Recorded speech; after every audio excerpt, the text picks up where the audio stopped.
Her husband told his friends that he doubted their marriage would survive another year, claiming she was nowhere near his level. They laughed, proud of him. She simply smiled and said, "Why wait a year? Let's end it today." Then she walked out, calm, silent, and free. But that night, his best friend sent her a message that made her breath catch. "Hi, my beautiful family. Welcome back to your own family channel. May the Almighty bless every woman with strength that never fades and grace that never ends. May your hearts stay full of peace and your homes overflow with love. You are the reason this world still shines, because a woman's love keeps every home alive. But my family, why don't you like or comment? It takes just 1 second of your time, yet it means the world to me.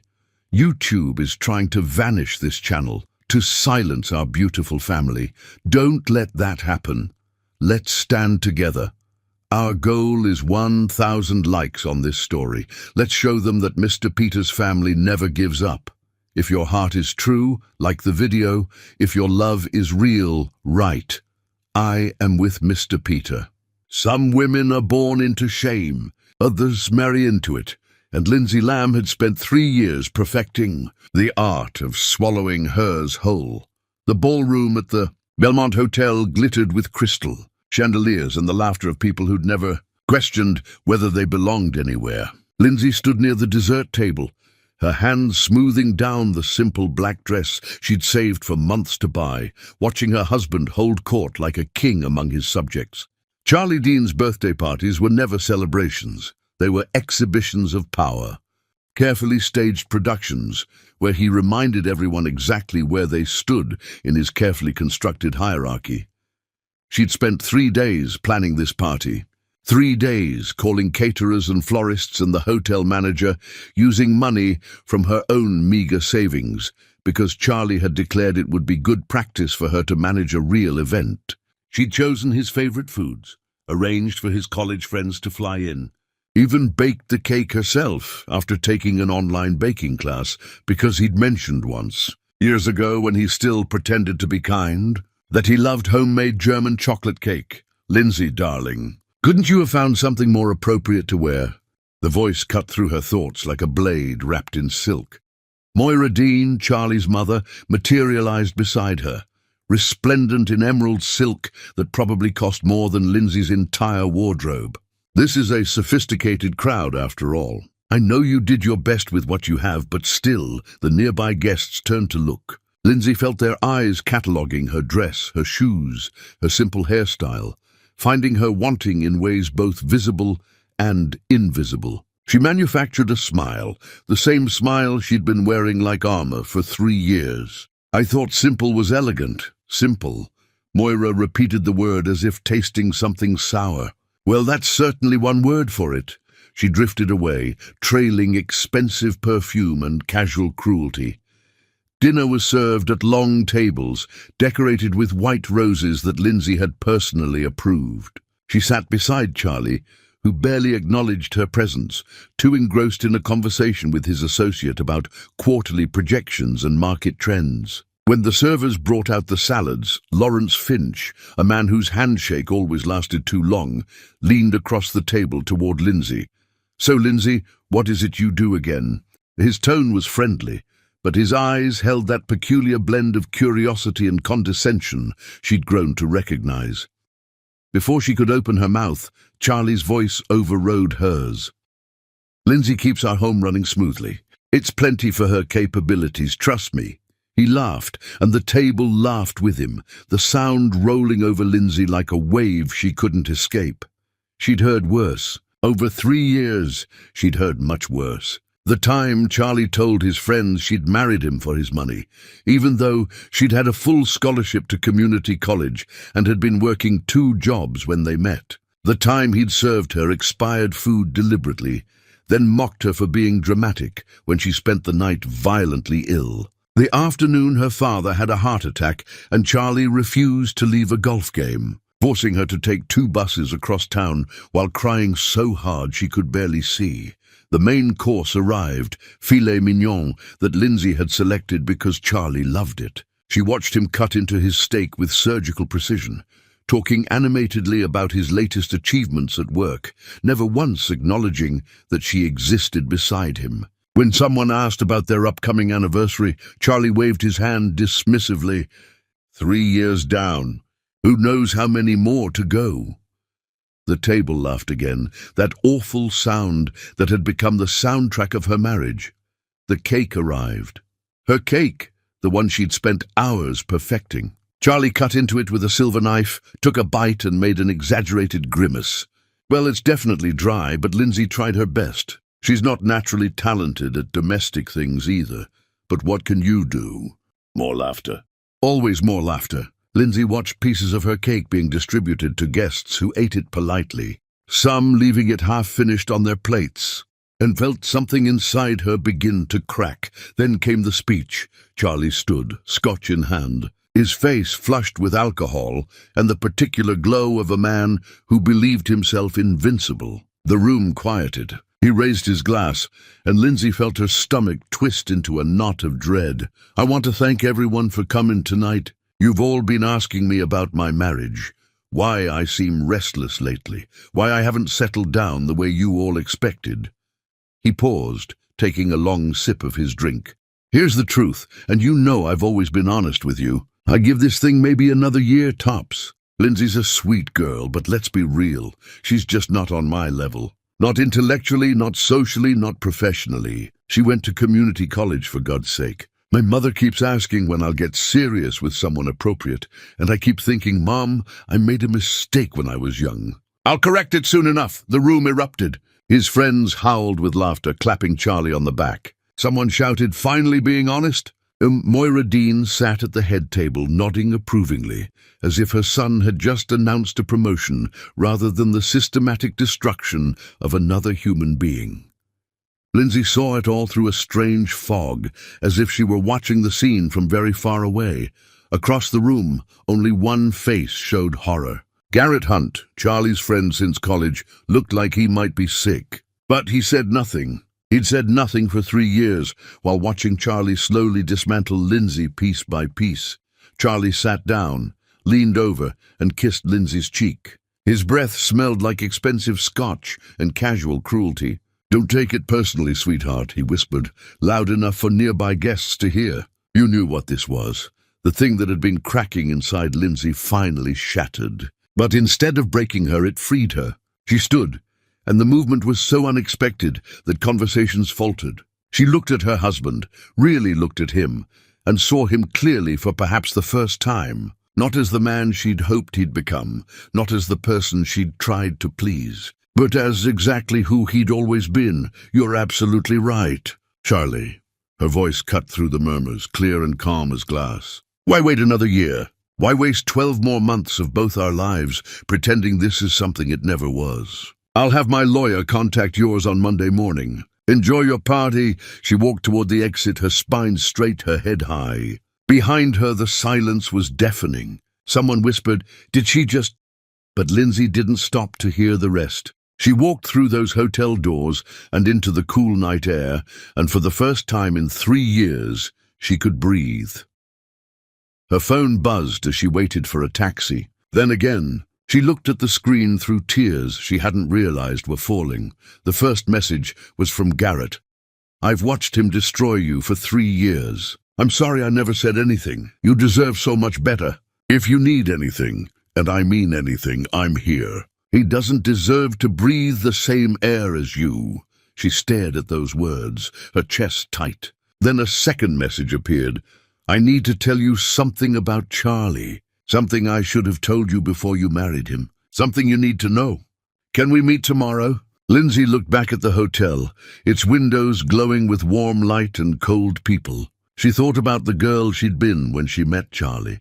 Confident, ambitious, full of dreams about building something meaningful with her life. She thought about the woman she'd become, apologizing for existing, believing herself worthless, shrinking smaller and smaller to fit into spaces he'd convinced her were all she deserved. Then she thought about something her mother had told her before she died, when Lindsay was just a girl. Baby, never let anyone convince you that their opinion of you is more important than your own. The day you do, you stop being yourself and start being their idea of you. And that's the loneliest thing in the world. Lindsay typed her response to Garrett with shaking hands. Tomorrow, tell me everything. The taxi arrived. As it pulled away from the Belmont Hotel, Lindsay didn't look back. She was done looking back. Somewhere ahead, in a future she couldn't yet see, was the woman she was supposed to become. And for the first time in 3 years, Lindsay Lamb understood that the only person who could build that woman was herself. Chapter 2. The Excavation. Rebuilding yourself from nothing is hard. Rebuilding yourself from the ruins of someone else's cruelty is an act of war, and Lindsay Lamb was about to become a soldier. In a battle for her own soul, the diner where she met Garrett was the kind of place that served breakfast all day and never asked questions. Lindsay slid into a booth near the back, her hands wrapped around a cup of coffee she couldn't taste, and waited. She'd spent the night in a motel room that smelled like bleach and old cigarettes, lying awake, replaying every moment of her marriage, seeing patterns she'd been too close to recognize. Garrett arrived looking wrecked. His tie was crooked, his eyes bloodshot, his usual easy charm replaced by something heavier. He sat down across from her and didn't bother with pleasantries. There was a woman before you. Her name was Sienna Worth. Charlie dated her in college. He spoke quickly, as if afraid he'd lose his nerve. He did to her exactly what he did to you. Told her she wasn't smart enough, wasn't sophisticated enough, wasn't enough. He convinced her to drop out of her honors program to work and support him while he finished his degree. Then he dumped her right before graduation, told her she was holding him back. Last I heard, she never went back to school. She's working retail somewhere, barely making ends meet. The coffee cup trembled in Lindsay's hands.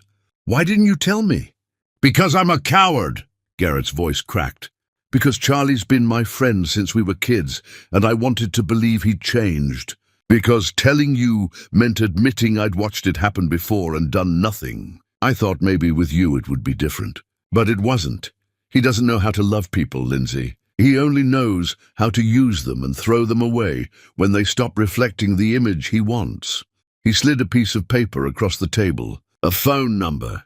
That's Sienna's contact information. You don't have to call her. But I thought you should know you weren't the first, and if someone doesn't stop him, you won't be the last. Lindsay stared at the paper. Another woman. Another life destroyed by the same hands that had held hers on their wedding day. Does his mother know? Moira Dean knows everything. She taught him to be what he is, convinced him that people are commodities to be ranked by education and breeding and social position. She destroyed him first, Lindsay. Then he destroyed you. It's a family tradition. After Garrett left, Lindsay sat in that diner for another hour thinking. The easy thing would be to take whatever settlement Charlie's lawyers offered, disappear, rebuild quietly somewhere far away. The hard thing would be to stay, to face him, to become someone he could never diminish again. She called Sienna that afternoon. They met at a park. Two women who didn't know each other, but shared a wound shaped exactly like Charlie Dean. Sienna was younger than Lindsay had expected, with tired eyes and hands that picked nervously at the edges of her jacket. He told me I was too stupid to finish my degree, Sienna said, staring at the ground. I had perfect grades before I met him. After being with Charlie, I couldn't remember why I'd thought I was smart in the first place. When he left, I tried to go back to school, but I couldn't focus. I kept hearing his voice telling me I'd never make it, that I was wasting everyone's time. Lindsay reached across the bench and took Sienna's hand. We're going to prove him wrong, both of us. Over the following months, Lindsay rebuilt her life piece by piece. She moved into a small apartment in a neighborhood where nobody knew her name or her shame. She took a job as an administrative assistant at a medical office, then added evening shifts, waitressing at a restaurant downtown. The work was hard, the hours brutal, but every paycheck was hers. Every decision was hers. Every breath belonged to her alone. At the medical office, she noticed something within her first month that everyone else had missed. The filing system was causing insurance claim delays that cost the practice thousands monthly. She stayed late one evening, reorganized the entire system, and created a simple checklist that reduced errors by half. Her supervisor was stunned. "You didn't have to do this," the woman said. "This isn't your job." Lindsay just smiled. "I saw a problem. I fixed it." For the first time in years, she felt the satisfaction of using her mind without asking permission. At the restaurant, she became the server who remembered every regular's order, who could juggle 6 tables during rush hour without breaking composure, who calmed angry customers with a combination of genuine apology and quiet confidence. The owner pulled her aside one night and offered her a management position. She thanked him but declined. She had other plans. But she kept the compliment close, proof that she was capable of excelling at anything she committed to. She enrolled in night classes, teaching herself everything she'd been too afraid to learn while married to Charlie. She read books about rebuilding after trauma, about toxic relationships, about women who'd survived worse and become more. She cut her hair short, not because she thought it would make her beautiful, but because she wanted to look in the mirror and see someone new. The divorce proceedings were exactly as cruel as she'd expected. Charlie's lawyers painted her as a gold digger, even though she asked for nothing except her freedom. Charlie himself oscillated between drunk phone calls, where he begged her to come back, and sober conversations, where he told mutual acquaintances she'd had a breakdown. Couldn't handle being married to someone successful. Left him without explanation. Lindsay let him talk. Words were all he had left. She stayed in touch with Sienna and slowly, carefully helped her friend find the courage to re-enroll in community college. They studied together some evenings, 2 women reclaiming educations that had been stolen from them. Sienna started to smile again, started to remember who she'd been before Charlie Dean convinced her she was nothing. "Do you hate him?" Sienna asked one night over cheap wine in Lindsay's tiny apartment. Lindsay considered the question carefully. "I don't think about him enough to hate him. I think about who I'm becoming instead." Garrett remained an unexpected ally, helping Lindsay network, introducing her to people who might have opportunities, never asking for anything in return except the chance to prove he was better than his silence had been. He started dating someone, a woman named Faye, who taught high school English and laughed easily. Lindsay liked her immediately. The real turning point came when Lindsay found a job posting for an entry-level position at a consulting group that helped struggling organizations restructure. She had no formal qualifications, no impressive resume, no connections. What she had was a detailed analysis. She'd written of the consulting group itself, their 3 biggest weaknesses, and exactly how to fix them, which she attached to her application with a cover letter that read simply, "I know how to identify problems everyone else is too polite to mention. Give me one chance to prove it." They called her in for an interview. The woman across the desk was skeptical, her eyes scanning Lindsay's sparse resume with visible doubt. "Your background is limited. Why should we take a chance on you?" Lindsay met her gaze without flinching. "Because I've spent 3 years watching someone systematically try to destroy my confidence, and I'm still here. Because I rebuilt myself from nothing, with no help and no safety net. Because I understand failure from the inside, which means I know exactly how to fix it. You don't need someone who's never been broken. You need someone who knows how to rebuild." She was hired that same afternoon. On her first day at the consulting group, Lindsay discovered that one of their main competitors was Hartwell and Associates, where Charlie worked. The irony was almost too perfect. She smiled, logged into her computer, and got to work proving that the woman Charlie Dean had tried to bury was going to rise so high he'd need a telescope to see her. That evening, Lindsay stood at her apartment window, looking out at the city lights. She thought about the girl who'd walked out of the Belmont Hotel with nothing but her dignity. She thought about Sienna, taking classes again, dreaming again. She thought about all the women who'd been told they weren't enough by men who were barely anything at all.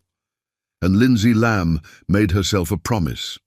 She would become so undeniably extraordinary that Charlie Dean's opinion of her would become nothing more than static in a symphony she was about to compose.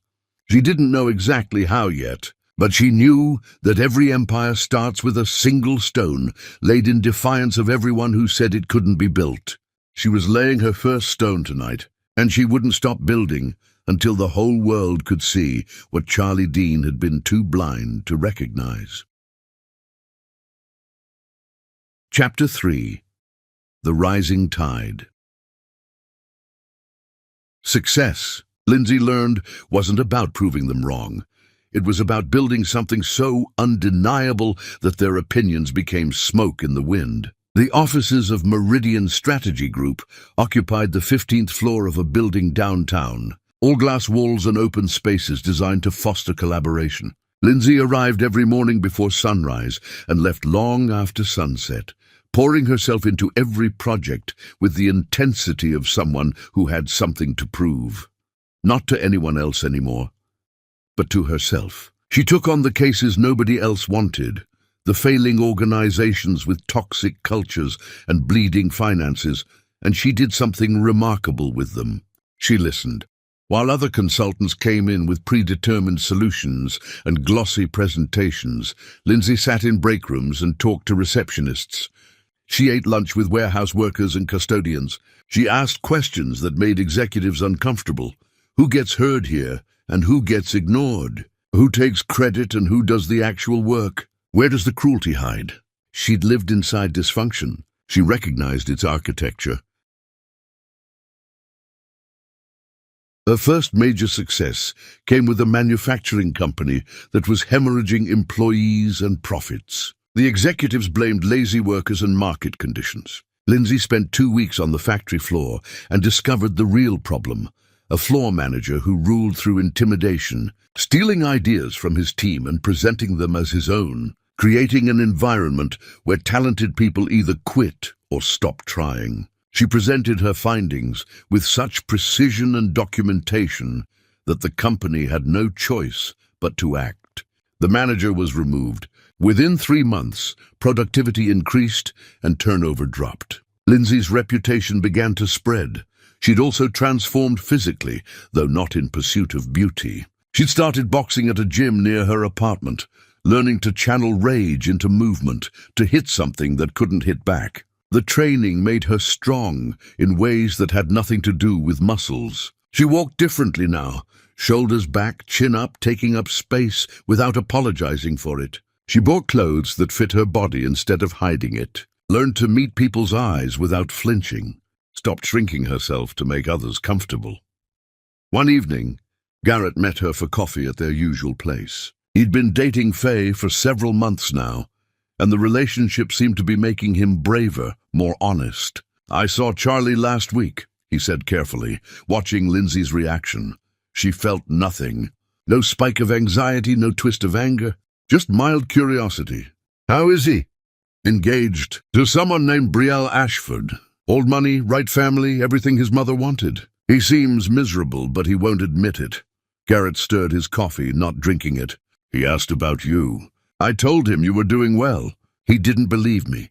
"Good," Lindsay said simply.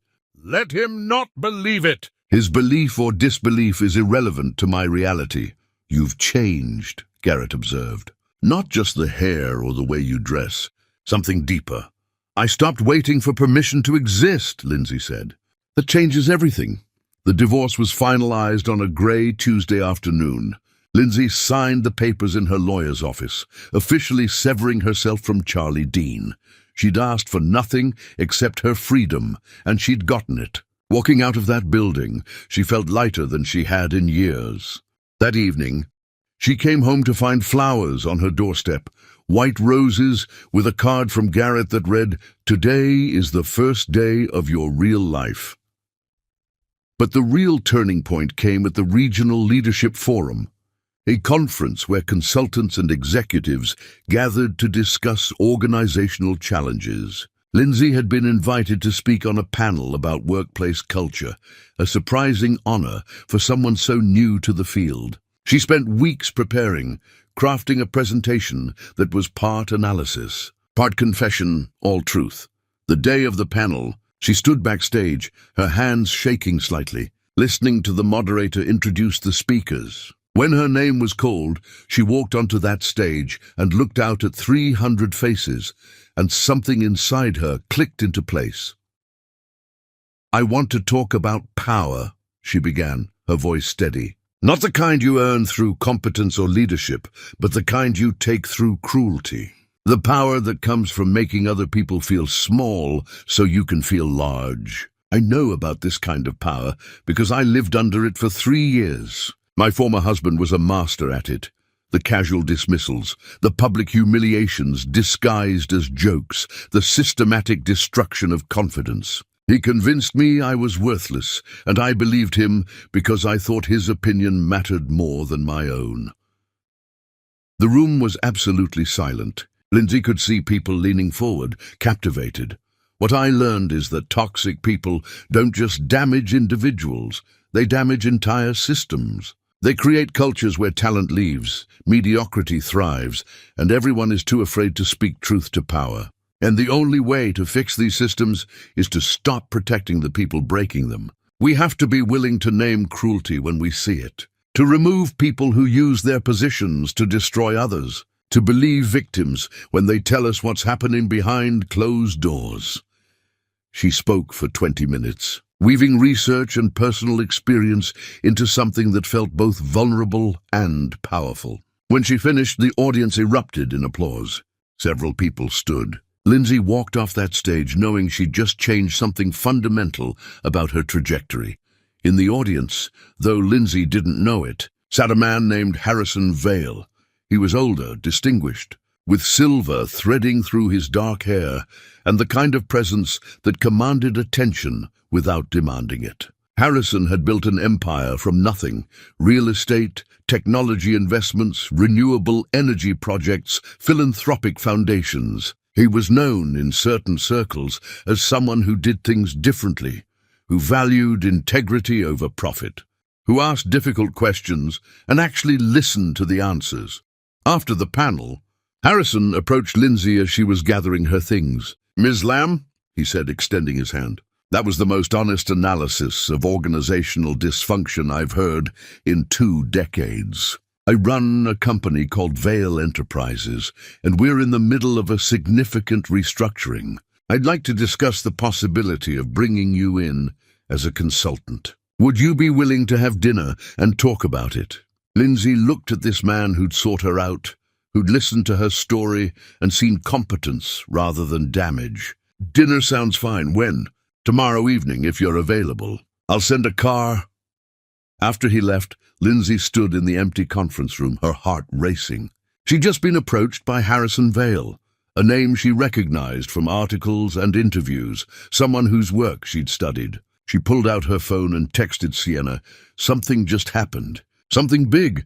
That night, Lindsay couldn't sleep. She researched Vale Enterprises, reading everything she could find about Harrison's approach to building companies. He'd grown up poor, put himself through college working 3 jobs, built his first company from a loan he'd taken out against his beat-up car. He'd been married once, his wife dying tragically, and he'd thrown himself into work and philanthropy, creating programs that helped people from backgrounds like his own. Everything she read suggested he was the real thing, someone who'd succeeded without stepping on others to get there.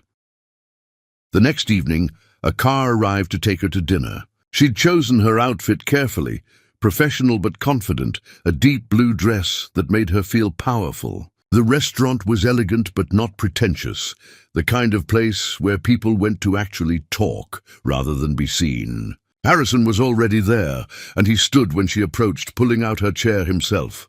"Thank you for coming," he said. "I wasn't sure you would." "I wasn't sure either," Lindsay admitted. "I'm not used to good things happening without strings attached." "No strings," Harrison promised. "Just a conversation between 2 people who might be able to help each other." They talked for 3 hours. Harrison told her about Vale Enterprises, the problems he was seeing, the resistance to change he was encountering. Lindsay asked questions, probing gently but persistently, and offered observations that made him laugh and nod in recognition. But what struck her most was how he listened, not just to respond, but to understand. When she spoke, his attention never wavered. He asked follow-up questions. He challenged her ideas, but respected her expertise. He treated her like an equal, which was an experience so novel it was almost disorienting. "I want to hire you," Harrison said as dinner was ending. "Not for a single project, but as an ongoing consultant for Vale Enterprises. I need someone who sees what I'm too close to see, who isn't afraid to tell me when I'm wrong, who understands that fixing organizations means fixing the way people treat each other. I think that person is you." Lindsay studied him across the table. "Why? You don't really know me. You heard one speech. I heard one speech that told me everything I need to know about your values and your capabilities, and I've spent 3 hours watching how your mind works. You're exactly what my company needs." He paused. "The question is whether this is what you need. So I'm going to make you an offer, and you're going to take a week to think about it before you answer. Fair?" "Fair," Lindsay agreed. Harrison outlined a consulting contract that would pay her more than she'd made in the entire previous year.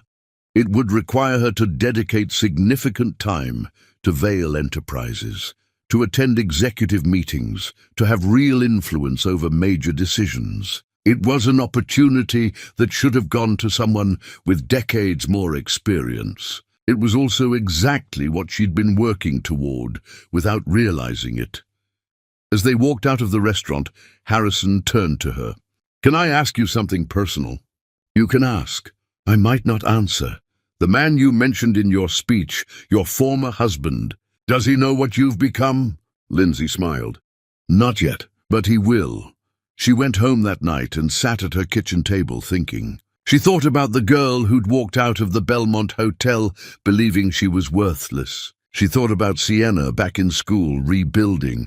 She thought about all the hours she'd spent proving to herself that she was more than Charlie Dean's assessment of her worth. And she realized that she'd arrived at a crossroads. She could stay safe, take smaller steps, build slowly, or she could leap.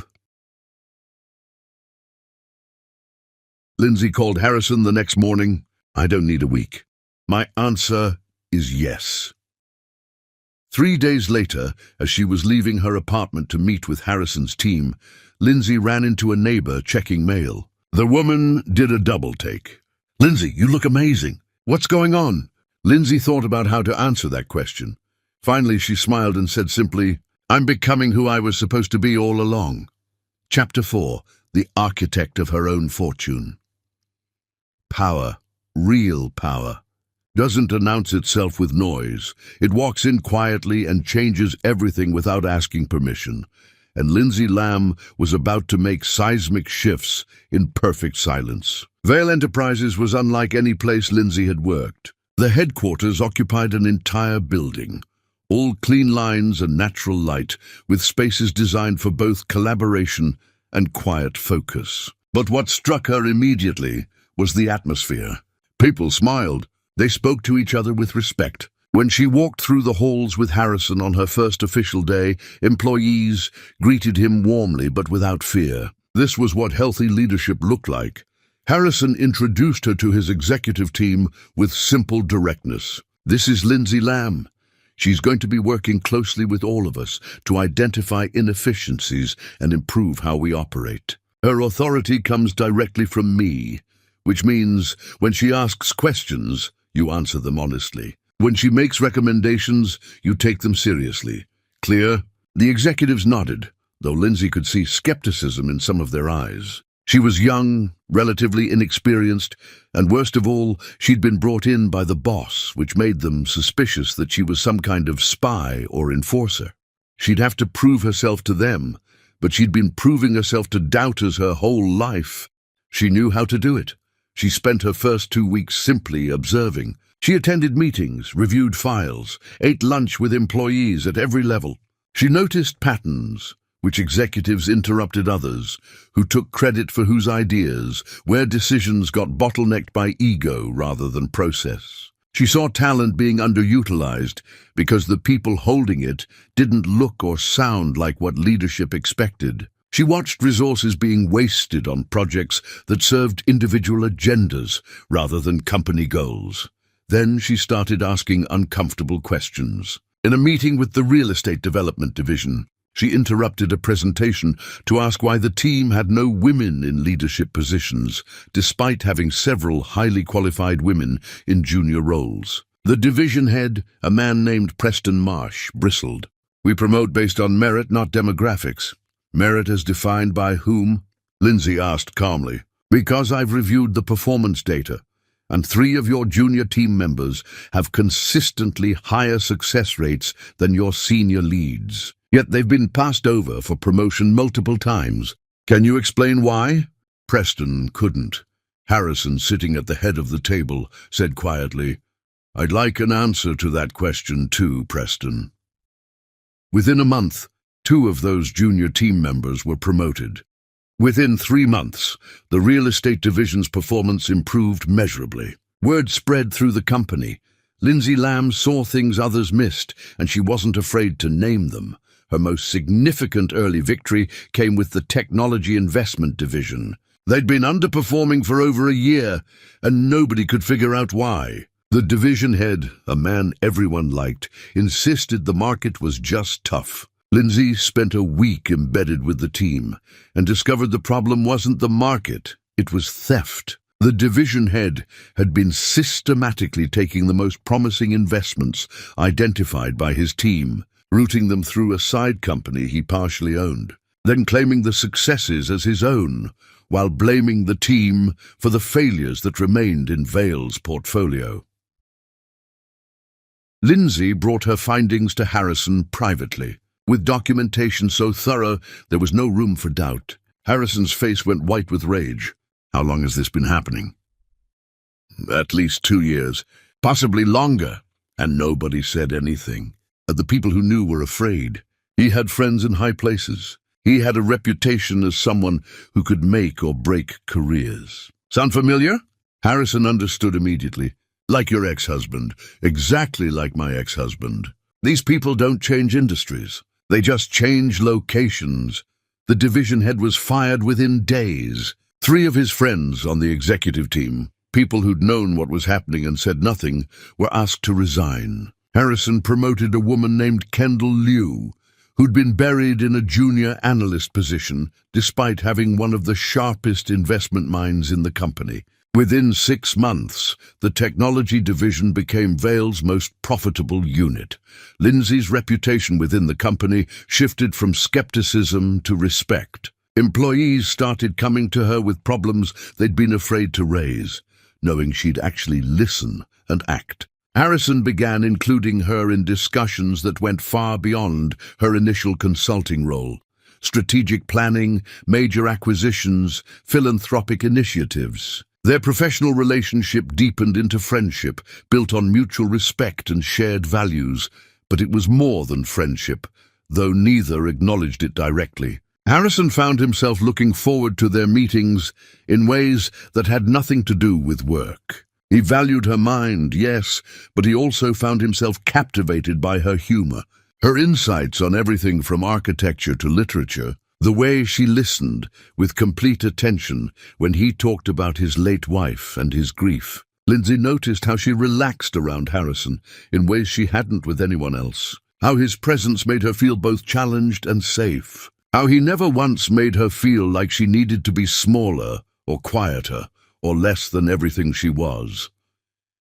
The shift happened gradually, like seasons changing. Meetings that could have been emails turned into long conversations. Work dinners stretched into evenings, spent talking about everything except work. Harrison would find small ways to touch her hand during discussions, and Lindsay stopped flinching from casual contact. They danced around what was growing between them, both afraid to name it, both carrying wounds that made trust terrifying. Then came the profile in Leadership Quarterly, one of the most respected publications in the field. The journalist had spent weeks researching the transformation at Vale Enterprises, interviewing employees at every level. The resulting article was titled, "The Woman Rebuilding Corporate Culture One Honest Conversation at a Time." It featured a photograph of Lindsay in Vale's offices, looking confident and composed, and included extensive quotes about her approach to organizational dysfunction. The article detailed her background: community college education, 3-year marriage to a prominent consultant that ended in divorce, her rapid rise through the consulting world. But what got attention was her methodology and her philosophy. She spoke about toxic leadership, about the economic cost of protecting abusers, about the need to believe people when they report mistreatment. She talked about building systems that value humanity as much as profit. The article quoted Harrison extensively praising her work and crediting her with saving his company from quietly rotting from the inside. The magazine was distributed to every major organization in the region. Lindsay got calls from 3 companies wanting to hire her. A university invited her to speak to their graduate program. Her former boss at Meridian Strategy Group called to congratulate her and offer her a senior position if she ever wanted to return. Charlie saw the article in his office. He was supposed to be preparing for a client meeting, but instead he found himself reading about his ex-wife with growing disbelief. This couldn't be the same woman who used to apologize for speaking too loudly. This couldn't be the person he'd convinced was too stupid for anything beyond managing a household. The photograph showed a stranger, confident, powerful, successful. The quotes revealed a mind he'd never bothered to recognize existed. His current fiancée, Brielle, walked into his office and saw the magazine. "Who's that?" "She's gorgeous." "Nobody," Charlie said too quickly, closing the magazine. "Nobody important." But Brielle picked it up, curious now. She read the article, her expression shifting. "Wait, is this your ex-wife? The one you said couldn't handle being married to someone successful?" She looked between Charlie and the photograph, and something clicked into place. "You told me she had a breakdown. You told me she wasn't capable of taking care of herself. But this woman seems extremely capable. Charlie, what really happened in your marriage?" "It's complicated," Charlie said, but his voice sounded hollow even to himself. "I'm sure it is," Brielle said coolly. She left the magazine on his desk and walked out. 2 days later, she broke off their engagement, telling him she'd realized she was dating someone who needed her to be small so he could feel large. The parallel to his speech about Lindsay wasn't lost on Charlie. The wound he'd inflicted on one woman had somehow circled back to cut him too. Garrett called Lindsay the day after the article came out. "Have you seen the reaction? Everyone's talking about it. You're becoming famous in our field." "I don't want to be famous," Lindsay said. "I just want to do good work." "Well, you're doing both. Also, Charlie saw it. I heard from some mutual friends that his engagement fell apart after his fiancée read your article." Lindsay felt nothing about this information except mild pity. "I hope he finds someone who makes him want to be better. I genuinely mean that." "You've changed so much," Garrett said with wonder in his voice. "The woman who walked out of that hotel wouldn't have been able to say that." "The woman who walked out of that hotel was barely holding herself together," Lindsay corrected. "This woman knows her worth isn't determined by Charlie's capacity to see it. That's the difference." That evening, Harrison asked Lindsay to dinner, not at a restaurant this time, but at his home. She arrived to find he'd cooked. Something simple, but thoughtful, and they ate on his terrace overlooking the city. As the sun set, painting everything in shades of amber and rose, Harrison finally said what they'd both been avoiding. "Lindsay, I need to be honest with you about something. This stopped being purely professional for me months ago. I wake up thinking about our conversations. I read something interesting and immediately want to share it with you. I watch you solve impossible problems, and I'm in awe. I'm falling in love with you, and I need you to know that so you can decide what you want to do with that information. If you only want to work together, I'll respect that boundary, but I had to tell you the truth." Lindsay set down her wine glass carefully. Her heart was racing, but not with fear, with possibility. "I'm terrified," she said honestly. "My marriage taught me that giving someone your heart means giving them the power to destroy you. But you're not, Charlie. You've proven that every single day. You see me, you celebrate me, you treat me like an equal. I think I'm falling in love with you too, Harrison. And that scares me more than anything I've ever done." "Then let's be scared. Together," Harrison said, reaching across the table to take her hand. "We'll go as slowly as you need. I'm not going anywhere." He kissed her hand, and Lindsay felt something unlock in her chest. The last door she'd been keeping closed. The final wall she'd built around her heart. She'd spent so long protecting herself that she'd almost forgotten what it felt like to let someone in. But Harrison wasn't asking her to be smaller or quieter or less. He was asking her to be everything she was, with someone who would celebrate rather than diminish it. But over the following weeks, Lindsay began to notice something. Harrison would make plans with her, then cancel at the last minute for work emergencies. He'd promised to leave the office early and show up 3 hours late. During dinners, his phone would buzz constantly, and though he tried to ignore it, she could see the tension in his shoulders, the way his attention drifted. He was present physically, but somewhere else, mentally. One evening, after he'd cancelled their third date in 2 weeks, Lindsay sat him down. "Harrison, talk to me. What's happening?" He looked exhausted, older than usual. "I don't know how to do this," he admitted quietly. "After Catherine died, I threw myself into work because it was the only thing that didn't hurt. For 5 years, the company has been my entire life. And now you're here, and I want this, I want us, but I don't know how to stop. I schedule time with you and then convince myself that one more meeting, one more deal, one more problem won't matter. But it does matter. You matter. And I'm terrified I'm going to lose you because I don't know how to be a person who isn't working." Lindsay's heart ached for him, but she also knew she couldn't be with someone who was half present. "I understand grief," she said gently. "I understand using work to avoid pain. But Harrison, I can't build a relationship with someone who's never actually there. I won't be an afterthought, not even to someone I'm falling in love with. I've already been with someone who made me feel like I didn't matter. I won't do that again, even if the reason is different." Harrison looked stricken. "You're right. God, you're completely right. What do I do?" "You decide what you want. And if you want this, you figure out how to make space for it. Not someday, not when work calms down, but now." It took Harrison 2 weeks of genuine struggle. He hired an additional executive to share the workload. He set boundaries on his availability. He turned off his phone during their dinners and actually turned it off, not just silenced it. It wasn't perfect. He still sometimes caught himself checking emails compulsively, still had to actively remind himself that not every problem required his immediate attention. But he was trying, genuinely trying, and that made all the difference. "Thank you," he told Lindsay one evening, "for not accepting half of me, for demanding that I be fully present. Catherine used to tell me I was married to my work, and I always told her she was exaggerating. She wasn't. You've made me face something I've been avoiding for years." "Slowly," she agreed. "But yes."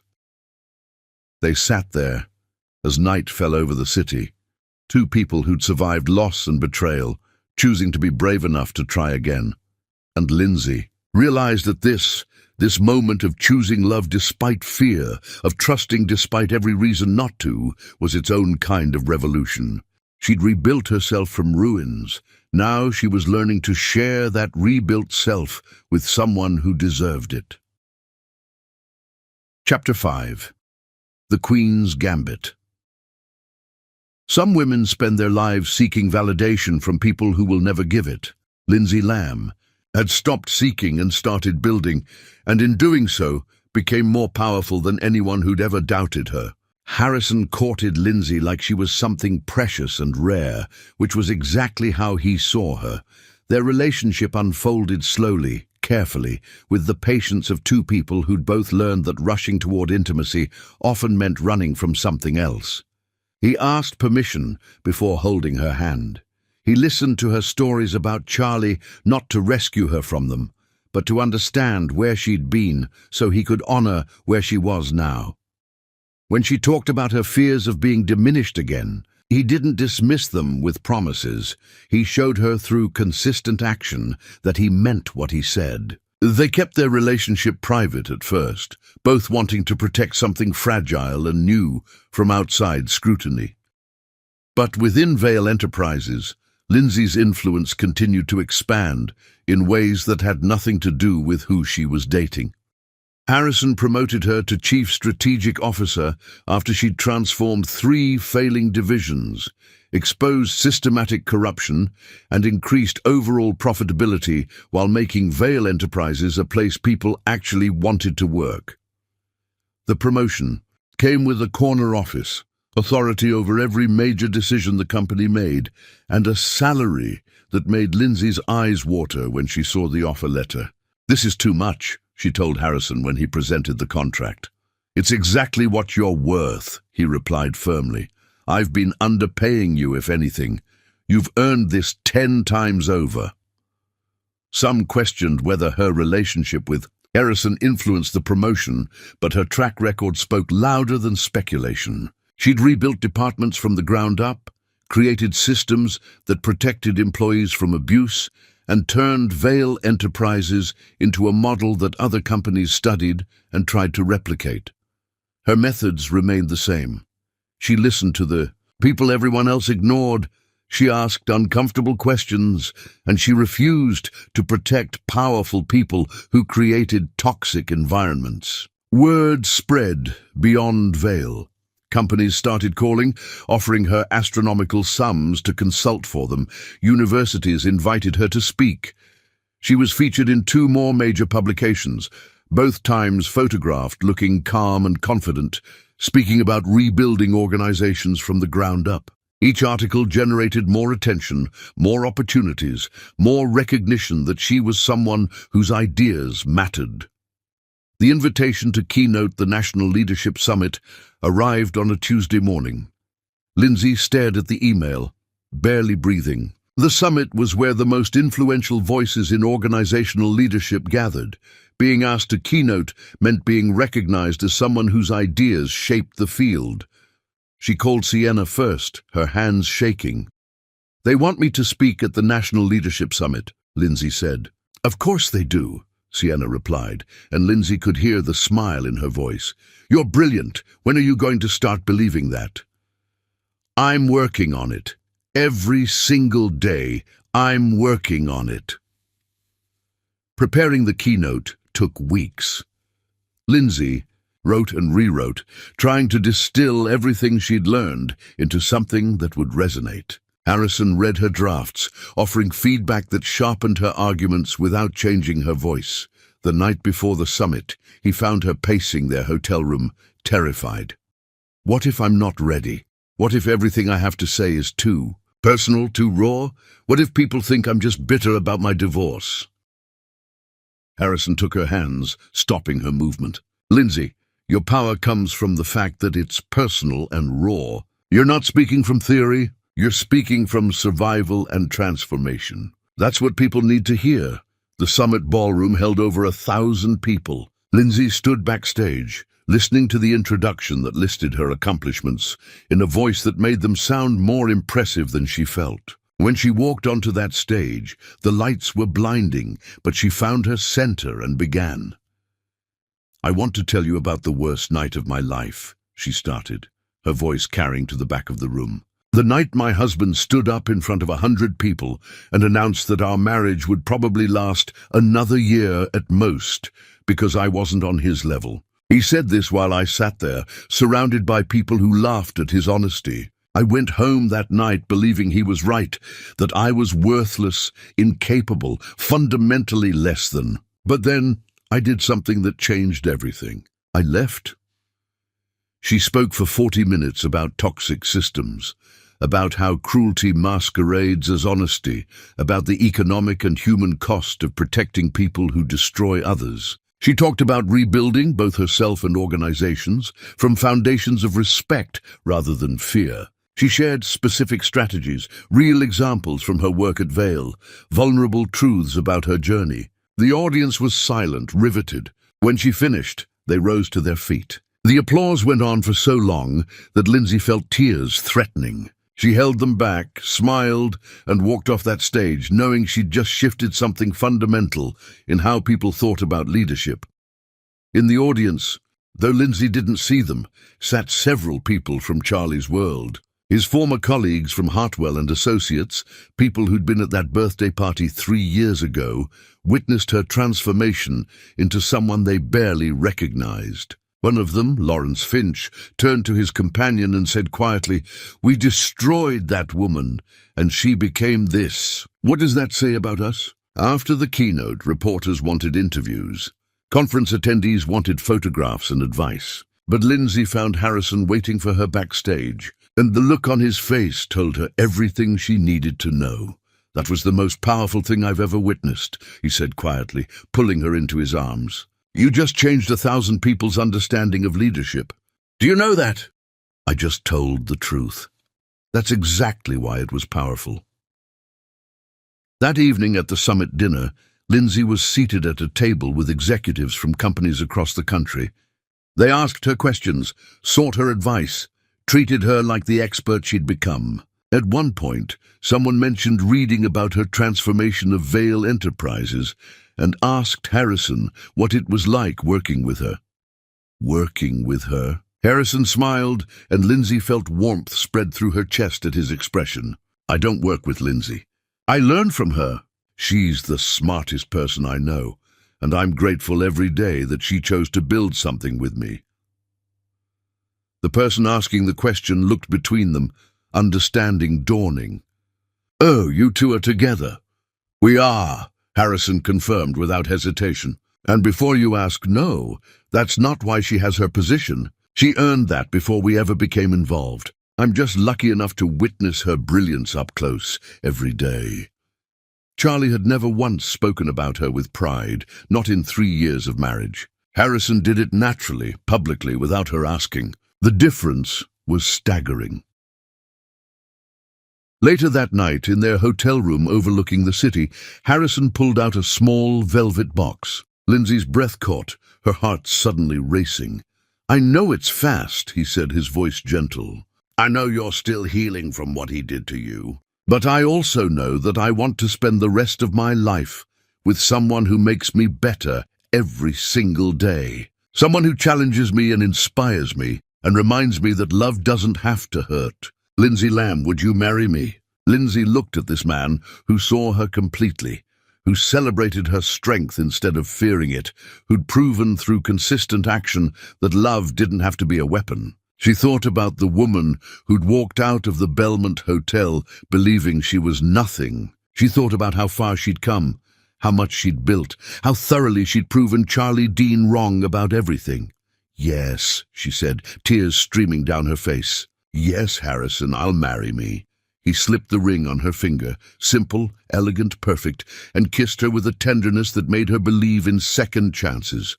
Not second chances with the person who hurt you, but second chances at building something real with someone who actually deserves your heart. The announcement appeared in the business section the following week. Lindsay Lamb, Chief Strategic Officer of Vale Enterprises, to wed company founder Harrison Vale. The article mentioned her keynote at the summit, her revolutionary work in organizational culture, her influence on modern leadership philosophy.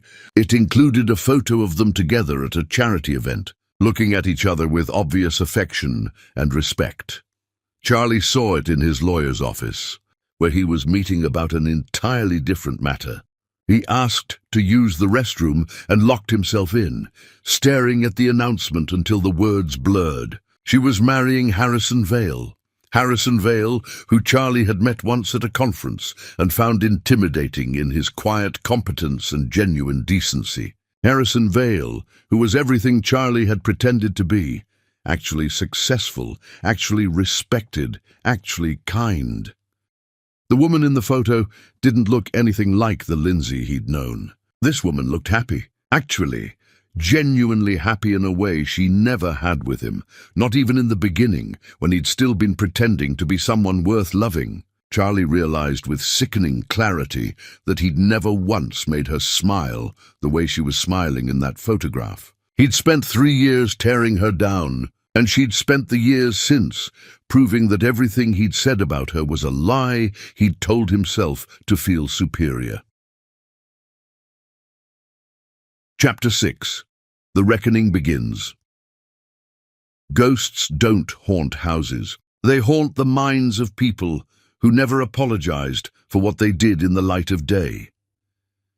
Charlie's life was unraveling in ways he couldn't ignore anymore. Brielle had broken their engagement after reading Lindsay's article, telling him she'd finally recognized that she was dating someone who needed her to be small so he could feel large. The women he'd dated since kept leaving for the same reason, each one articulating what the others had felt. They were tired of being measured against impossible standards, tired of feeling like they were auditioning for a role they'd never be good enough to play, tired of conversations that felt like tests they didn't know they were taking. His friendships were dissolving too. Garrett barely spoke to him anymore, too busy building a life with Faye and maintaining his friendship with Lindsay. The friends from that birthday party had distanced themselves, some because they'd seen Lindsay's rise and felt ashamed of their laughter, others because they'd started recognizing Charlie's behavior in themselves and didn't like what they saw. His work was suffering. He couldn't focus on cases, couldn't summon the arrogance that had once passed for confidence. Colleagues avoided him. His reputation had been quietly damaged by the Leadership Quarterly article that, while not naming him, had been transparent enough that people in their field knew exactly who Lindsay's ex-husband was. He'd become a cautionary tale. Then came the dinner party. Moira was hosting a fundraiser for a charity board she served on, and Harrison Vale was a major donor to the cause. When Moira learned Harrison would be attending and likely bringing Lindsay, she insisted Charlie come too. "You need to start rebuilding your social connections," she said over the phone. "Besides, it's time you saw Lindsay again. You can't avoid her forever." "I don't think that's a good idea, Mother. Life is full of uncomfortable moments, Charlie. It's time you learn to sit with them instead of running away." The evening of the party, Charlie arrived at his mother's estate feeling like he was walking toward his own execution. The house was filled with the kind of people Moira collected, wealthy, influential, impeccably dressed, discussing their vacation homes and their children's achievements. He accepted a drink from a server and tried to make conversation, but his attention kept drifting to the door, dreading and anticipating in equal measure. When Lindsay arrived on Harrison's arm, Charlie's breath caught. She wore a deep blue dress that was elegant without being ostentatious, her hair styled in a way that framed her face beautifully. But it wasn't her appearance that struck him, it was her presence. She moved through the room like she belonged anywhere she chose to be, greeting people with genuine warmth and confidence, laughing at something Harrison whispered to her, touching his arm with casual intimacy. Moira rushed to greet them, her demeanor completely transformed from how she'd treated Lindsay during the marriage. "Harrison, Lindsay, how wonderful to see you both. Lindsay, you look absolutely radiant. Congratulations on your engagement. We're all so proud of your success." Lindsay's smile was polite but distant, professional. "Thank you, Moira, that's kind of you to say." "You know, I always knew you had potential," Moira continued, and Charlie wanted to sink through the floor. "I told Charlie just the other day that you've exceeded everyone's expectations. You've become quite remarkable." "Not everyone's expectations," Lindsay said quietly, her eyes meeting Moira's with perfect clarity. "Some people's expectations of me were always quite low. If you'll excuse us, I'd like to introduce Harrison to the Jeffersons. I believe they share your interest in environmental conservation. She moved away smoothly, leaving Moira standing there with her false smile frozen in place. Charlie watched his mother's face crumble slightly, reality cracking through her delusion that she could rewrite history with a few compliments. Throughout dinner, Charlie couldn't stop watching Lindsay. She conversed easily about housing policy, environmental initiatives, education reform, her intelligence obvious to everyone at the table. She told a story about restructuring a department that had everyone laughing, her timing perfect, her self-deprecating humor balanced with quiet confidence. Harrison looked at her constantly, his hand occasionally touching her shoulder, his entire face softening when she spoke. The love between them was palpable, comfortable, the kind of partnership Charlie had never understood how to create. After dinner, guests mingled in the various rooms of the estate. Charlie found himself in the hallway at the same time as Lindsay, coming from opposite directions. She was returning from the restroom and they nearly collided. For a moment, they stood frozen, face to face for the first time since the divorce was finalized. "Lindsay," he managed, his voice catching. "You look well. Congratulations on everything. Your engagement, your success, all of it. You've accomplished so much." "Thank you, Charlie. I hope you're well too." Her voice was cordial but empty of emotion, like she was speaking to a distant acquaintance from college whose name she barely remembered. The indifference was more devastating than anger would have been. He could have handled anger. Anger meant he still mattered enough to generate feeling. This polite distance meant he'd become irrelevant. "Could we talk?" he asked, desperation creeping into his voice. "Maybe have coffee sometime? I'd like to apologize properly, to explain—" "I don't think we have anything to discuss," Lindsay interrupted gently but firmly.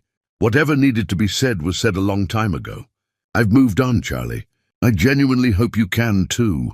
She started to walk past him, but he caught her arm without thinking. "Please, just 5 minutes. I need you to know that I understand now what I did. How wrong I was about everything. Let go of my arm." Lindsay's voice was still quiet, but with steel underneath. A core of strength he'd tried so hard to crush and failed completely to break. Charlie released her immediately, horrified at himself. Harrison appeared at the end of the hallway, his posture protective but not aggressive, giving Lindsay space to handle the situation herself. "Everything all right?" Harrison asked, looking at Lindsay, not Charlie. "Fine," she said, taking Harrison's hand naturally, comfortably. "We're finished here." They walked away together, and Charlie stood alone in that hallway, watching them leave. He heard Harrison ask quietly, "Are you okay?" And Lindsay's response, clear and certain, "I'm perfect. He can't touch me anymore." Charlie realized with crushing finality that she meant it literally. He couldn't touch her, not her happiness, not her success, not her sense of self-worth. Everything he'd tried to destroy, she'd rebuilt stronger. And she'd done it so thoroughly that his presence in her life now registered as nothing more than a minor inconvenience, something to be politely navigated and then forgotten.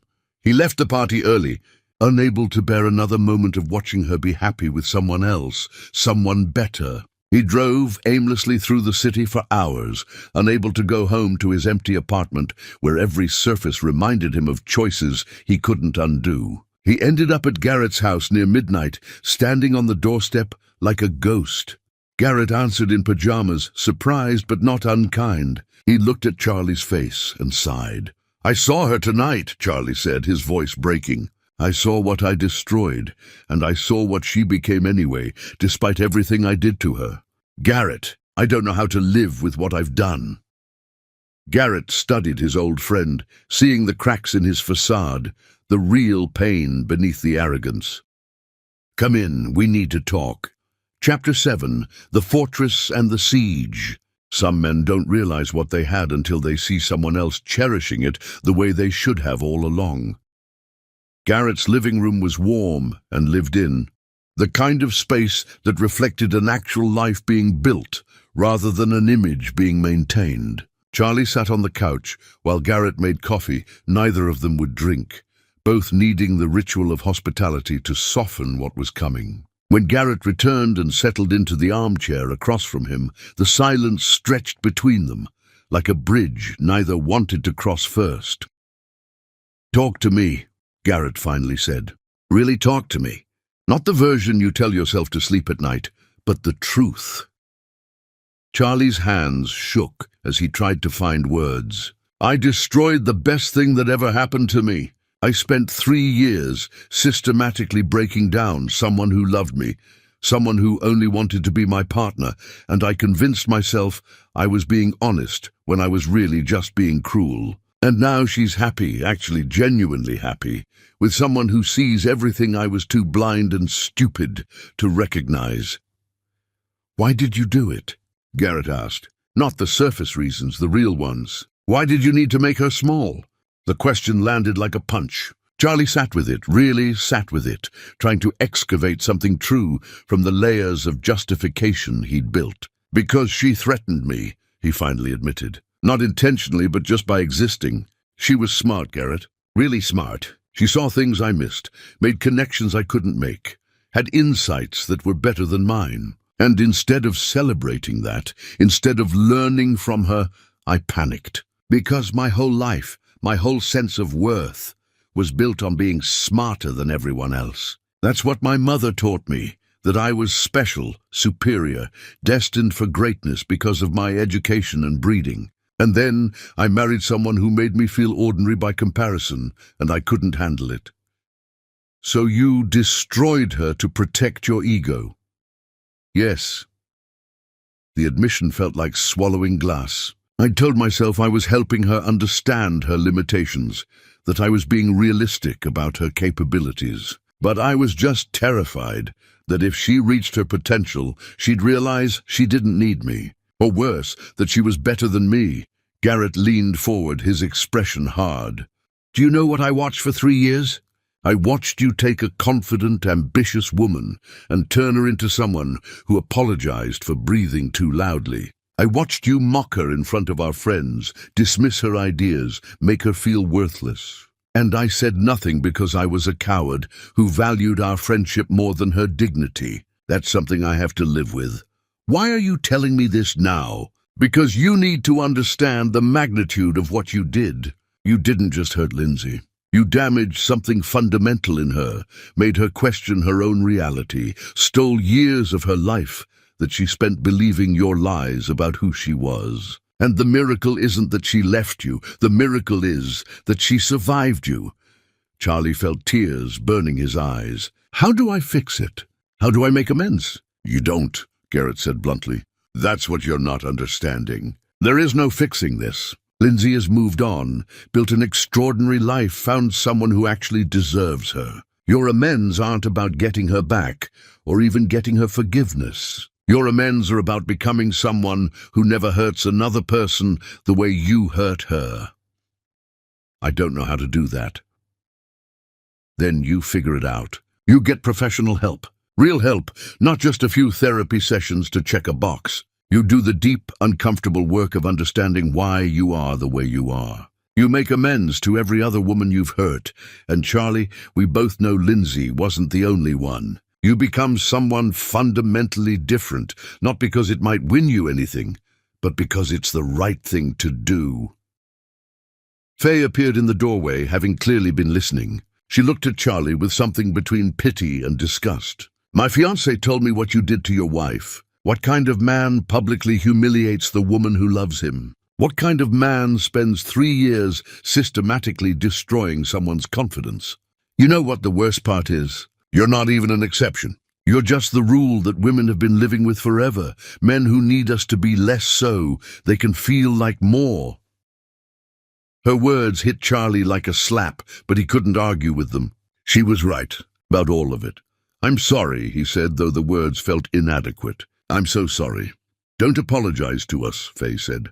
"We're not the ones you destroyed. And don't apologize to Lindsay either, because she doesn't need your apology. She's moved beyond needing anything from you. If you're truly sorry, prove it by changing so completely that the man you were becomes unrecognizable." Charlie left Garrett's house in the early morning hours with a clarity that felt like looking at himself through clean glass for the first time. He was a monster. Not a dramatic villain, but something more insidious. An ordinary man who'd been taught that his comfort mattered more than other people's humanity, and who'd built a life on that poisonous foundation. The next day, he found a therapist who specialized in narcissistic personality patterns and abusive relationship dynamics. The woman who interviewed him initially was skeptical. "Why are you here?" she asked. "What do you hope to get from therapy?"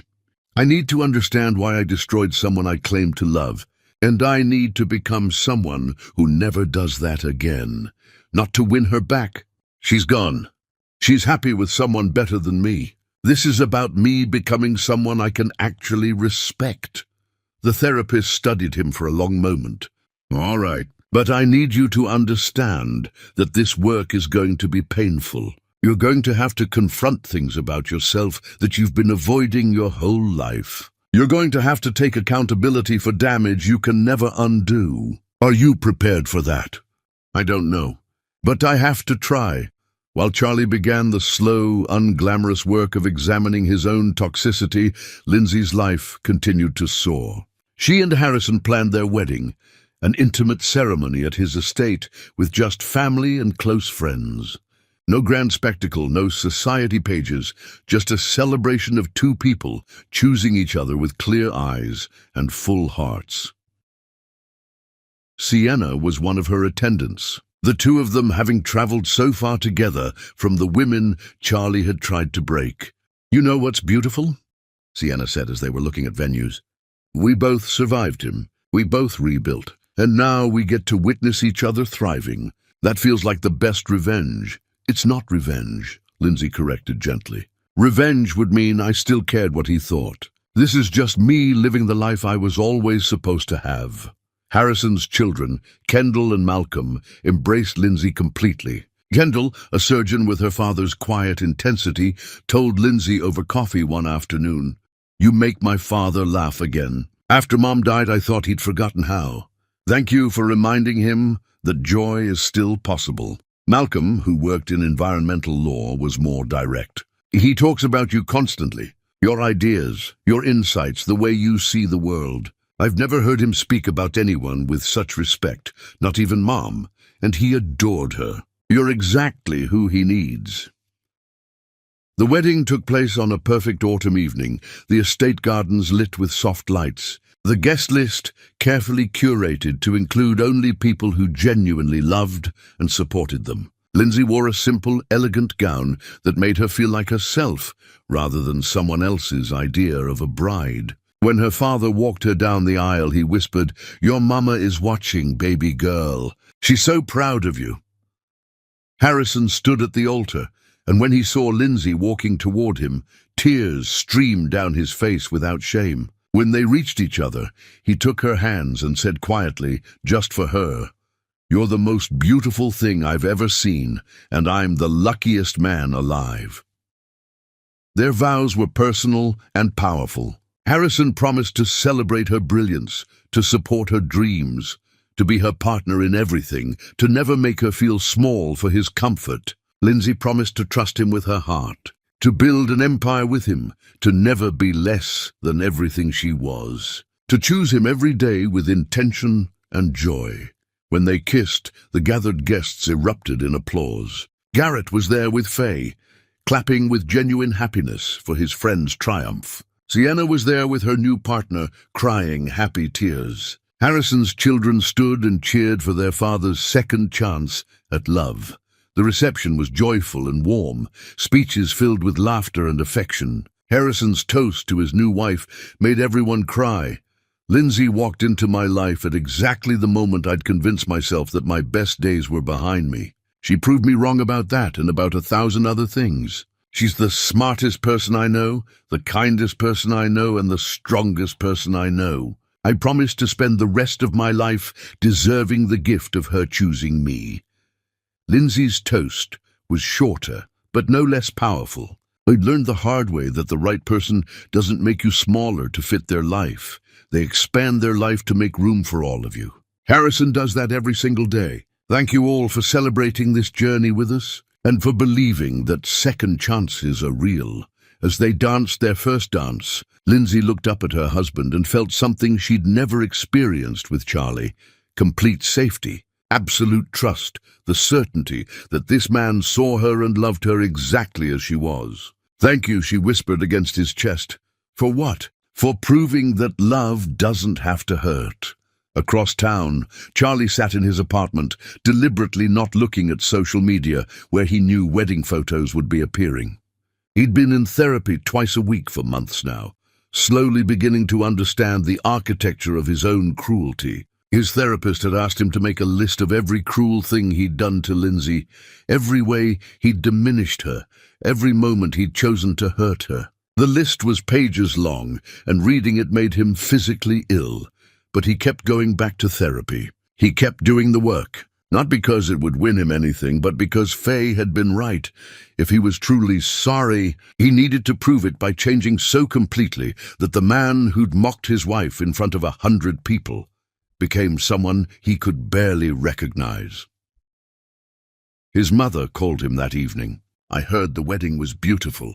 Several of my friends attended. They said Lindsay looked radiant and that Harrison clearly adores her." "Good," Charlie said, and meant it. "She deserves to be adored. She deserved it from me, and I gave her the opposite. I'm glad she found someone who sees her worth." Moira was quiet for a long moment. "Charlie, I owe you an apology. I raised you to be arrogant. I taught you that your education and breeding made you superior to others. I made you into someone who could only feel valuable by making others feel worthless. I did that to you, and I'm sorry." It was the first time his mother had ever apologized to him for anything.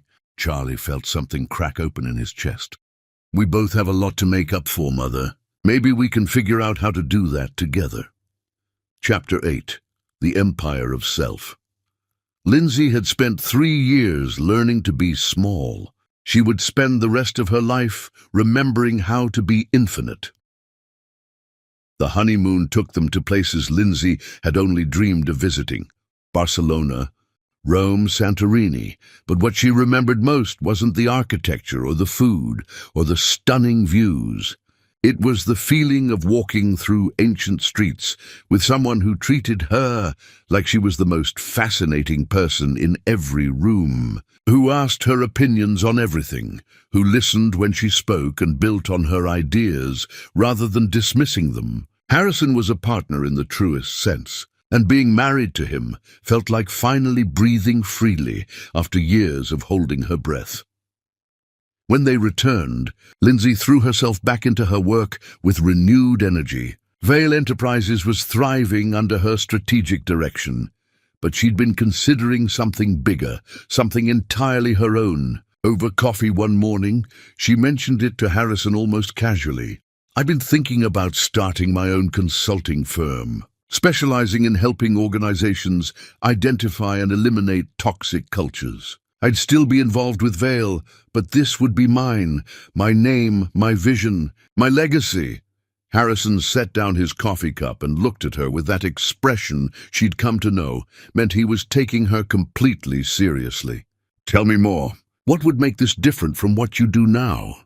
"Scale and focus. I'd work exclusively with companies committed to real change, not just cosmetic improvements. I'd build a team of consultants who understand dysfunction from the inside because they've survived it. We'd create a model that other firms could follow. And I'd use part of the profits to fund a foundation helping women rebuild their lives after leaving toxic situations, providing training, seed money, mentorship." "How much would you need to start?" Lindsay had done the projections, worked out every detail in the months before the wedding when she couldn't sleep. Initial investment would be substantial. Office space, staff salaries, marketing, legal fees. I'd need to give up my salary for at least the first year while we build the client base. It's risky, and I understand if you think... Harrison interrupted her by pulling out his phone and making a call. "Dennis? Harrison Vale. I need you to draft paperwork for a new company. Owner and CEO will be Lindsay Vale, formerly Lamb. She'll be in touch with details." He ended the call and looked at Lindsay. "What are you calling it?" "You just what?" "I just told my attorney to start the paperwork." "What's the company name?" Lindsay felt tears threatening. Harrison, this is a huge financial risk. You can't just... Lindsay, listen to me carefully. You've made Vale Enterprises more profitable than it's been in its entire history. You've transformed how we operate, how we treat people, how we think about success. You've more than earned the right to build something of your own, and I have complete faith in your ability to make it successful. This isn't charity or a gift. This is an investment in someone whose judgment and capability I trust absolutely. Now, what are you calling the company? Rebuild Consulting. The tagline is building better from broken. Perfect. When do you want to start? Within 6 months, Rebuild Consulting occupied a floor in downtown offices with a team of 12 consultants, all of them people who'd experienced or witnessed workplace toxicity and wanted to help others escape it. Lindsay hired women who'd been pushed out of other firms for speaking up about harassment. She hired people whose unconventional backgrounds meant traditional consulting companies had overlooked them. She built a team that reflected her values and her vision. The clients came faster than anticipated.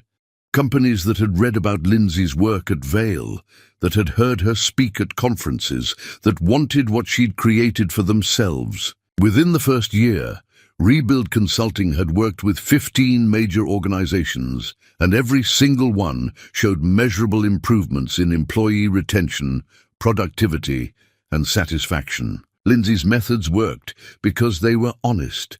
She didn't paper over problems or protect powerful people who created them. She went into companies and told them the truth, even when that truth was uncomfortable. The foundation launched simultaneously. Second chances, economic empowerment for women in transition provided everything Lindsay wished had existed when she left Charlie.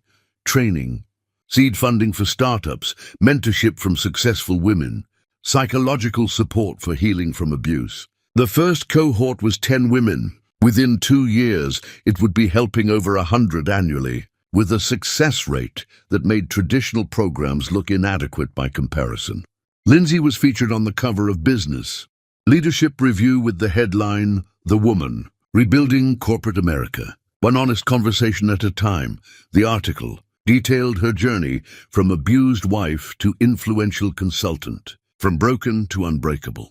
It included interviews with employees whose lives she'd changed, companies she'd transformed, women she'd helped rebuild. The piece went viral, shared across social media, discussed in boardrooms and graduate programs. Charlie saw it in his dentist's office. He'd been avoiding anything related to Lindsay, trying to focus on his own healing. But the magazine was there on the table, and his name, his real name, no euphemisms, appeared in the article. Lindsay had spoken openly about her marriage, about the systematic cruelty she'd endured, about walking out with nothing and building everything. She'd named him as a cautionary tale about what happens when we protect toxic people instead of their victims. He read it sitting in that waiting room, his hands shaking, people around him going about their normal days while his world tilted sideways. The woman in the cover photo bore almost no resemblance to the person he'd married, not because she looked so different physically, but because the confidence radiating from her was impossible to reconcile with the woman who used to flinch when he raised his voice. His current girlfriend, Ruth, found him that evening staring at the article on his laptop. She was a social worker who'd been patient with his therapy, his ongoing struggle to unlearn the patterns that had defined him. She read over his shoulder, then sat beside him quietly. "She's extraordinary," Ruth said finally, "and she became that despite you actively trying to prevent it. That's almost more impressive than if you'd supported her. She had to fight through your cruelty to get there." "I know. Do you? Do you really understand what you tried to destroy?" Charlie looked at Ruth, this kind woman who'd taken a chance on someone damaged and damaging. "I understand that I spent 3 years trying to convince someone brilliant that she was stupid, someone capable that she was worthless, someone deserving of love that she was lucky I tolerated her. I understand that I'm a person who could do that to someone who never did anything except love me. And I understand that I have to live with that for the rest of my life. What are you going to do with that understanding? It was the right question. Understanding without action was just another form of self-indulgence. Charlie had been in therapy for over a year now, slowly excavating the root systems of his cruelty, understanding how his mother's teachings and his own insecurities had combined to create someone capable of systematic emotional abuse. But understanding wasn't enough.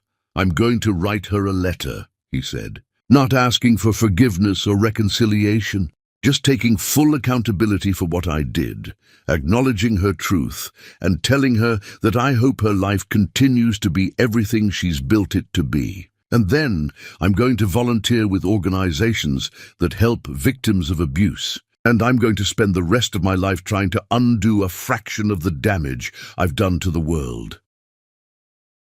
Ruth studied him carefully. "Don't send the letter unless you're sure it's for her benefit, not yours. Sometimes the kindest thing we can do for people we've hurt is leave them alone."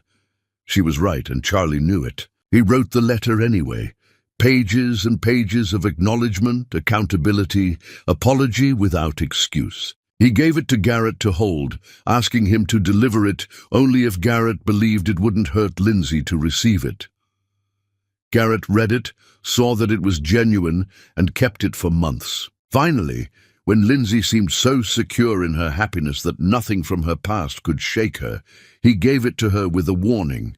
"Charlie wrote this. It's not asking for anything, but you don't have to read it if you don't want to. I can destroy it right now." Lindsay took the letter and read it alone in her office one evening after everyone else had gone home. She read Charlie's detailed accounting of every cruel thing he'd done, his acknowledgement that he'd tried to destroy her because her potential threatened his ego, his understanding that no apology could undo the damage, his hope that she continued to thrive. The letter ended simply, "You were always extraordinary. I was just too broken and threatened to see it. I'm glad you found someone who sees you clearly. You deserve everything beautiful." When Harrison came home that night, he found Lindsay on their terrace, the letter beside her, tears on her face. "Are you all right?" he asked, sitting beside her and pulling her close. "I'm perfect," she said honestly. "Charlie finally understands what he did. He took real accountability. And you know what's strange? I feel nothing about it except maybe hope that he becomes someone better. His understanding or his apology doesn't change my past or my present. I'm happy. Actually, genuinely happy. His redemption or lack of it is completely irrelevant to my life now. That's because you've transcended him," Harrison said quietly. "You built something so magnificent that his opinion became background noise." Lindsay leaned into her husband's embrace and realized he was right. She'd spent years worried that running into Charlie would undo her healing, that his words could still wound her, that some part of her would always be the woman sitting in that hotel ballroom being humiliated. But she'd been wrong. That woman was gone, transformed, replaced by someone who knew her own worth so deeply that no one else's assessment could shake it.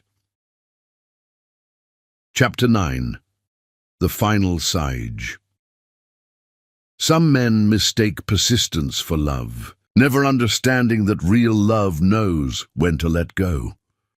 The Women's Economic Empowerment Summit was the largest gathering of its kind, bringing together thousands of women from across the country who were rebuilding their lives after leaving toxic situations. Lindsay had been asked to deliver the closing keynote, the culminating speech that would send attendees home inspired and equipped to continue their journeys. She'd spent weeks preparing, wanting to honor the courage of every woman in that auditorium who'd chosen herself over comfortable suffering. Harrison sat in the front row, as he always did when she spoke publicly, his face radiating pride. Beside him sat Sienna, now a successful attorney specializing in employment discrimination cases. Garrett and Faye were there, along with Kendall and Malcolm. The auditorium held 3,000 people, and every seat was filled with women who'd survived what Lindsay had survived. who understood the particular courage it took to walk away from someone who'd convinced you that you were nothing. Lindsay walked onto that stage and looked out at the sea of faces, seeing herself reflected in every single one of them. She began without preamble, her voice strong and clear. 7 years ago, I sat in a hotel ballroom while my husband told a room full of people that our marriage probably wouldn't last another year because I wasn't on his level. He said I was intellectually inferior, socially inadequate, fundamentally less than, and I believed him. For 3 years of marriage, I'd been trained to believe that his assessment of my worth was more accurate than my own. But that night, something inside me broke in a way that set me free instead of destroying me. I stood up, told him we didn't need to wait a year, and I walked out. The auditorium was silent except for the sound of 3,000 women breathing together, holding space for this story they all knew versions of. The years that followed were the hardest of my life. I worked 2 jobs while going to school at night. I lived in apartments where I could hear my neighbors fighting through thin walls. I ate meals that cost less than the coffee I used to buy without thinking. I cried myself to sleep, wondering if he was right about me, if I'd made a terrible mistake leaving the security of marriage for the uncertainty of starting over. But I kept going. I kept building. I kept proving to myself that I was more than his cruelty had tried to make me. She spoke for 40 minutes about the specifics of rebuilding, the practical steps, the emotional work, the setbacks and victories. She talked about founding Rebuild Consulting and the Foundation, about helping other women find their power, about learning that success wasn't about proving anyone wrong, but about building something so true to yourself that others' opinions became irrelevant. She spoke about Harrison, about learning to trust love again, about the difference between someone who diminishes you and someone who celebrates you. I'm not here to tell you that leaving is easy, she continued. I'm here to tell you that staying is harder. Staying costs you your sense of self, your dreams, your belief in your own worth. Leaving costs you comfort and certainty, but it gives you back your life. And let me be clear, you don't need permission to leave. You don't need a perfect plan. You don't need financial security or family support or the approval of people who've never lived your experience. You just need to understand one fundamental truth. You deserve better than someone who makes you feel small. You deserve better than relationships that require you to apologize for existing. You deserve everything beautiful, and the first step to getting it is walking away from everything ugly.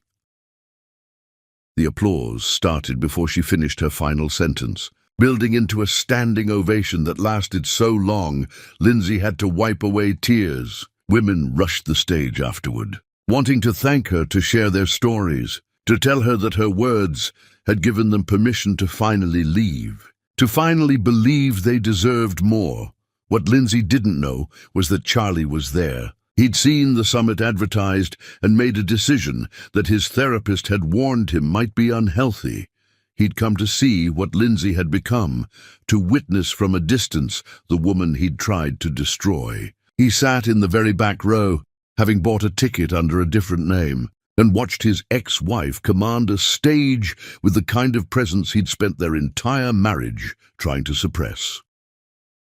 When the keynote ended and crowds began dispersing, Charlie remained seated, paralyzed by the enormity of what he'd witnessed. He'd known intellectually that Lindsay had succeeded, but seeing her like this, powerful, luminous, changing lives with her words, made the reality of what he'd tried to destroy hit him with physical force. He sat there as the auditorium emptied, as cleanup crews began their work, as the lights dimmed. Security eventually approached him. "Sir, the event is over. You need to leave." Charlie stood, disoriented, and made his way to the exit. But as he walked through the corridor, he saw Lindsay ahead of him, talking with a small group of women, Harrison standing protectively nearby. Something in Charlie broke. He knew he should leave, knew his presence would only cause pain. But the need to speak to her one final time overwhelmed every rational thought. "Lindsay," he called out before he could stop himself. She turned, and her face went completely still when she saw him. The women around her stepped back instinctively. Harrison moved forward, placing himself slightly between Charlie and Lindsay, protective but not aggressive. "What are you doing here?" Lindsay asked, her voice carefully neutral. "I came to hear you speak. I needed to see what you'd become." Charlie's voice cracked. "Lindsay, I need to talk to you. Just 5 minutes, please." "Security," Harrison said quietly, but Lindsay touched his arm. "It's all right. 5 minutes. Here with Harrison present, and then you leave and never contact me again. That's the boundary." Charlie nodded, grateful and desperate. They moved to a quieter corner, Harrison standing close enough to intervene if needed, but far enough to give them space. Charlie looked at this woman he'd once shared a bed with, shared a life with, and barely recognized her, not because she looked so different, but because the fear that used to define her presence around him was completely absent. "I'm in therapy," he began. "Real therapy, multiple times a week, for over 2 years now. I've been working to understand why I am the way I am, why I needed to destroy you to feel powerful. I've made amends to other women I've hurt. I've volunteered with organizations that help abuse victims. I've tried to become someone fundamentally different than the man who stood up in that hotel ballroom and humiliated you." "Why are you telling me this?" Lindsay asked quietly. "Because you deserve to know that what you survived wasn't your fault, that you were never the problem, that everything I said about you was a lie. I told myself to justify my own cruelty. You were always brilliant, always capable, always more than enough. I was just too threatened and broken to see it." "I know that," Lindsay said simply. "I've known that for years. Your redemption or lack of it doesn't change my reality. I'm happy, Charlie. I built an extraordinary life. I found love with someone who actually deserves the title. I help women escape men like you. Your understanding of what you did is good for you and for the people in your life now, but it's irrelevant to mine." The words landed like blows, each one true and devastating.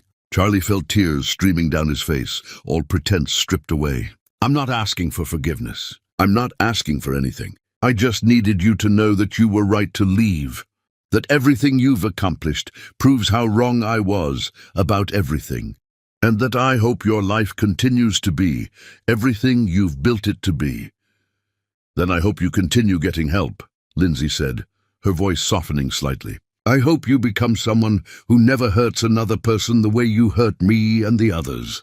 I hope you build a good life, Charlie, but I hope you build it far away from me. This is the last time we'll speak. Do you understand?" "I understand."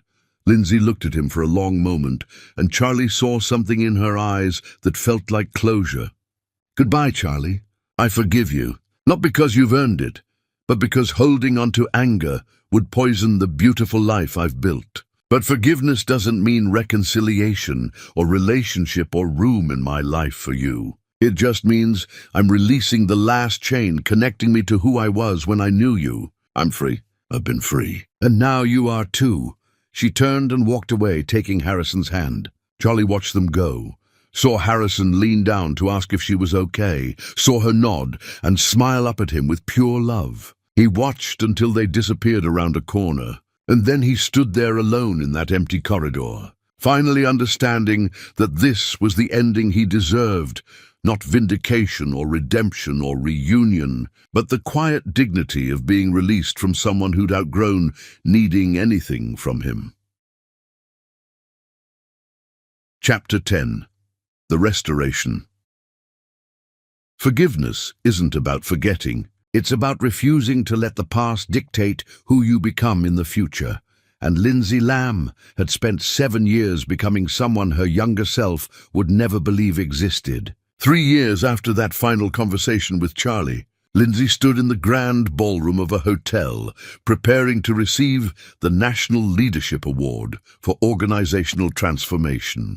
The ceremony honored individuals who'd fundamentally changed how American companies thought about culture, ethics, and human dignity in the workplace. Lindsay had accomplished more than most people did in entire lifetimes. Rebuild Consulting now had offices in 5 cities and had transformed over 200 organizations. Her foundation had helped nearly 500 women rebuild their lives, with a success rate that made national news. She'd published 2 books, both bestsellers. She'd been featured in countless articles, interviewed on major programs, invited to advise government committees on workplace reform.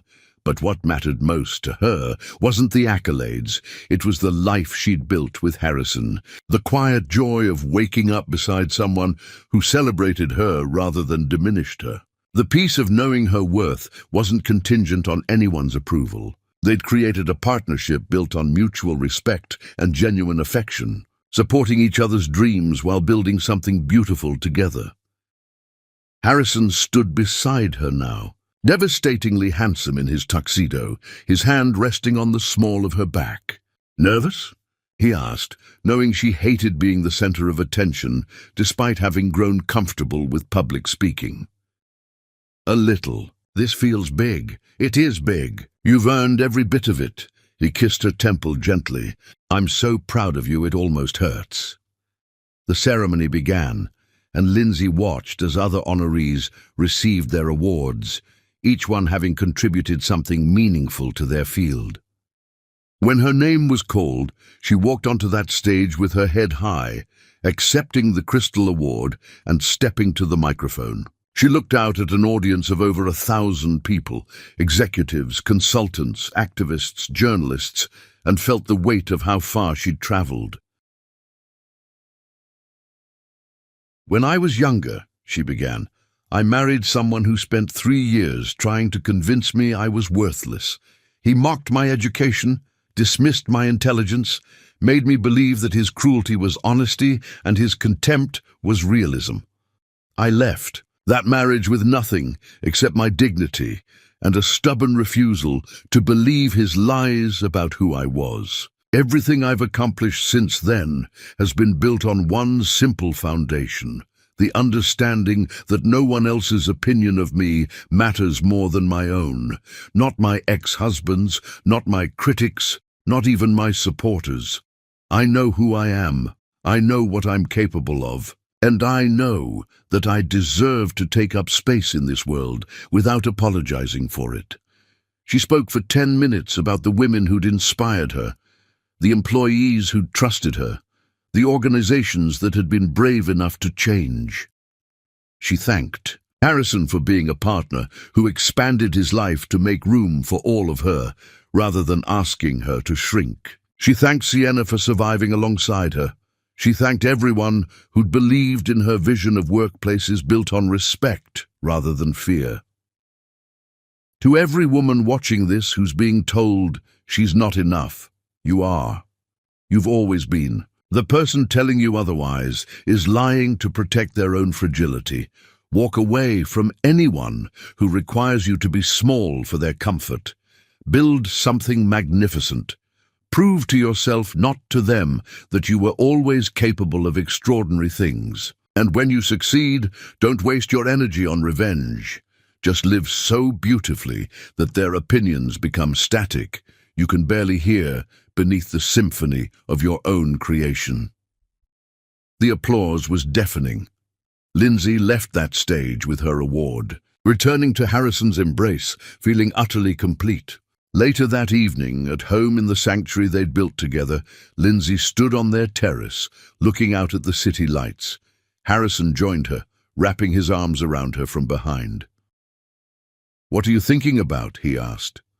"I'm thinking about the girl who walked out of the Belmont Hotel 7 years ago, believing she was nothing. I wish I could go back and tell her that she was about to become everything, that the pain was temporary, but the strength would be permanent, that she'd find love that felt safe instead of dangerous, that she'd build an empire and change lives, and prove every single person who doubted her absolutely wrong.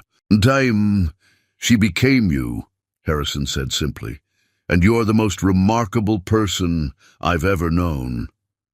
Lindsay turned in his arms, looking up at this man who'd helped her remember what love was supposed to feel like.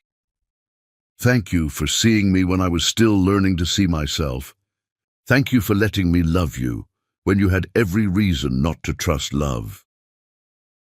Somewhere across the city, Charlie Dean lived a quiet life working at a non-profit, dating Ruth who challenged him to be better, attending therapy faithfully, making amends where possible, and living with the knowledge of damage he could never undo. He'd seen the award ceremony online, watched Lindsay accept her honor with grace and power, and felt nothing but genuine happiness for her success.